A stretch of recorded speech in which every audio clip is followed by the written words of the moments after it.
This is Billy Goat from Doomed and Stone, and today I'm visiting with Andrea Vidal from Holy Grove. Hi, Andrea. How are you? Doing all right. Thanks. Awesome. Cool. So thank you for taking time to interview with me.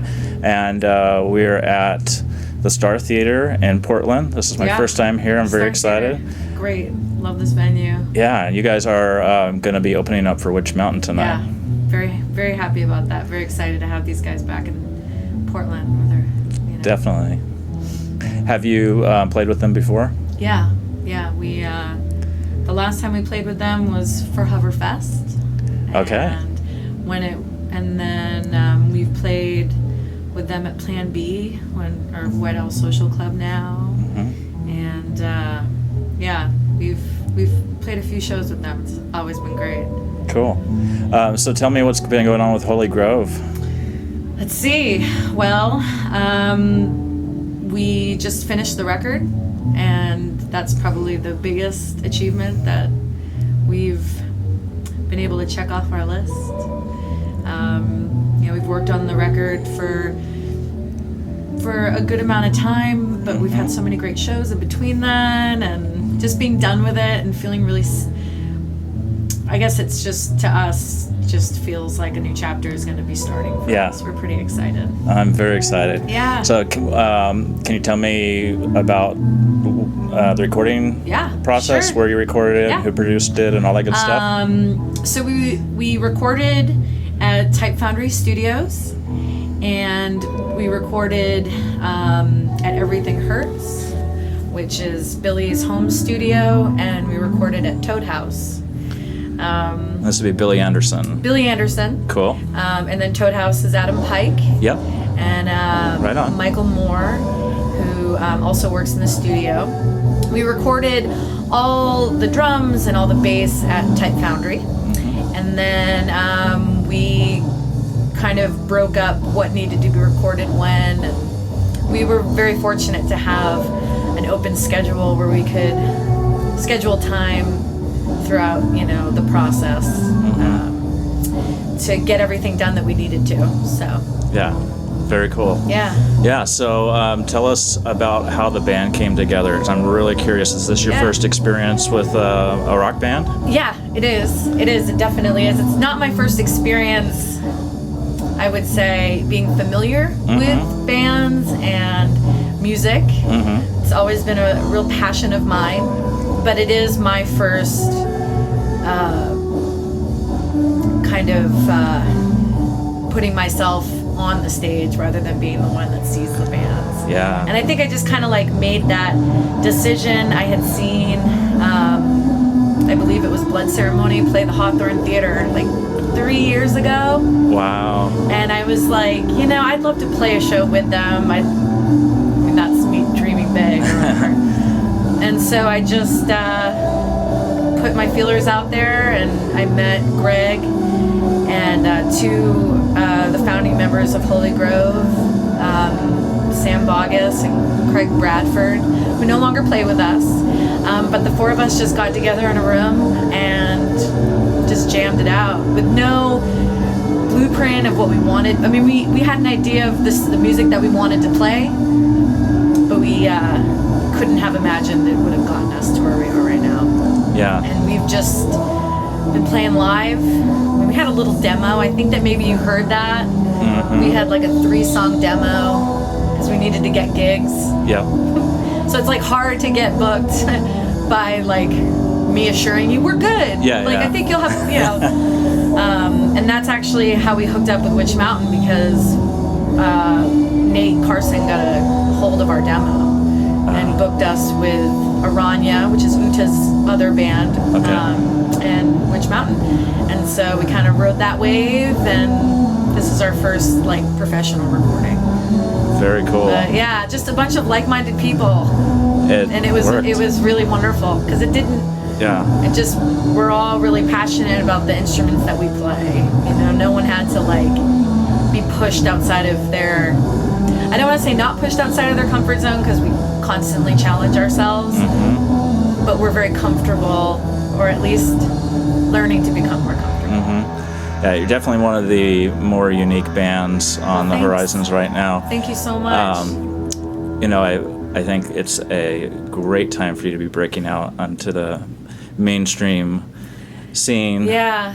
With the likes of Ruby the Hatchet and Blues Pills and some of those others who we might compare you to, but I also sense influence from. Am I right in sensing influence from like Janis Joplin and Down and some of these other? Oh, absolutely. Southern rooted metal. And I think rock? the kind of the link is that when you see these performances, or you just know that they're not going for like super polished. They're just like they're going for like just super, like they just leave it all on the stage. Yeah. And that's what I, as a fan, connect to. I connect to those singers that'll, blow their voice out. I guess what I'm saying is that those are the performances that inspire me. And so that's what I look to bring. And I think that, with bands, that you had mentioned before that are, making their own mark, I feel like we are making our own mark as well. And I'm pretty thankful for that. Yeah. Because we've really been known for our live shows, and not because we just don't have a recording, like we don't have a record out. Right. So people, it's like word of mouth, we're getting booked based on those performances. How long have you been singing? My whole life. I figured so. Yeah, but never like I was never in a choir. I wasn't shy about my singing, but I just kind of never thought I could, spend my Saturday night singing at a rock show. Yeah. That I guess I just never thought. I thought it was for other people. And it's not that I never thought I could do it. I just had never taken that leap of faith before, and I did, and I'm happy with. That's very cool. I can identify with that a lot. You just sort of like you let other people do it, and you go, "Wow, that's really great," or "I really love that," and it's not that you necessarily doubt yourself, but you just never. You have to seize the opportunity yourself. You can't. That's just what I've learned. That's the biggest lesson that I've learned so far with this whole band is that, don't think you're always going to fall on your face. Yeah. If you do, you've got people that will pick you back up. Yeah, well, I definitely had the opportunity to film you guys, I think like 4 or 5 times now. Hopefully I know, man. Tonight I'd be okay to film you again. Sure. And I really, I think I really obviously am impressed by your stage presence, because I do feel like you do put it out there each and every time. And it's hard for me to believe that you haven't been a professional singer, somewhere in your background, or had professional lessons, and so it's really cool to hear. I really appreciate your story. That. Yeah, I mean, I think I've just, as being someone who's loved music and loves going to shows, and I know what I like. I know what I connect to, and I connect to that, and so I try to give a performance that I would want to see, but also I think it says something about the band, because we're all performing at our own, like the way that we would like to, right? Like, not only do I want to give people a good show, but man, like, it's so much more satisfying for me to tear it up than to just take it easy. Let's say. Sometimes I have to and that's the learning curve, right? Like, I have to pace myself, because it is a physical thing. But sometimes I'm just having such a good time up there, I have to let it out, So. Yeah, first time I saw you was at Ceremony of Sludge in Club 21, right? Club 21. 2014, yeah. Yeah, and you were the last act on the second day, if I recall, and I do remember jaw agape, you know. Oh, man. Especially when you were down there on the floor, fooling around with the effects, and the pedals, for my favorite song, as you know. And I knew at that point, man, I've got to get the word out about this band. And at that point, I was just breaking into this and didn't have a video camera or anything. So I haven't seen footage from that year surface, but maybe I'll ask about that. I mean, truthfully, it's good to have, right? But at the same time, like Ryan Northrup is playing drums for us now. It's a new band. Sam Bogus is no longer with us. It's true. So while it would be great to like see that, it's not a current representation of the band as it is. Right.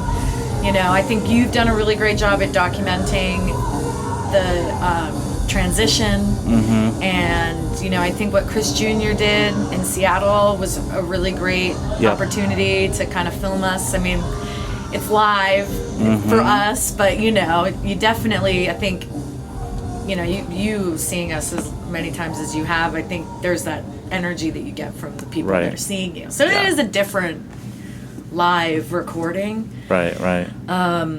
But you know, Hoverfest, you did a great job with that, documenting that, and you're thinking future. Just keep the train rolling. You know, I just think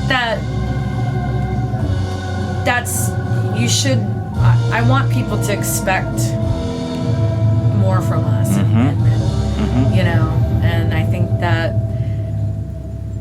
some time has passed. And you know, especially with the addition of Ryan, it's like there's just an energy, and it's so cool. We'll see how the footage from this show turns out.